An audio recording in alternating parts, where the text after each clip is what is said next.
पहलगाम हल्ल्यातील मृतांच्या कुटुंबियांना 50 लाख रुपये अर्थसहाय्य देण्याची घोषणा करण्यात आली आहे। राज्य मंत्रिमंडळाच्या बैठकीमध्ये मुख्यमंत्री देवेंद्र फडणवीस यांनी ही घोषणा केली आहे। सोबतच महाराष्ट्रातील मृतांच्या कुटुंबाचे शिक्षण आणि रोजगाराकडे राज्य सरकार लक्ष देणार आहे। जगदाळे कुटुंबातील मुलीला नोकरी देण्याचा निर्णयही घेण्यात आलाय।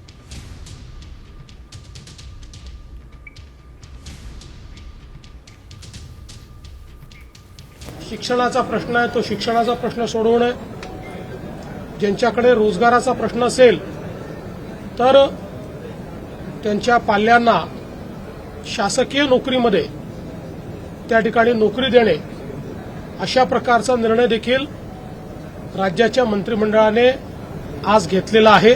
पहलगाममध्ये दहशतवादी हल्ल्यामध्ये आमचे जे बांधव मृत्युमुखी पडले त्यांच्या कुटुंबाला प्रत्येकी 50 लाख रुपयाची मदत करण्याचा निर्णय हा आम्ही मंत्रिमंडळात घेतलेला आहे।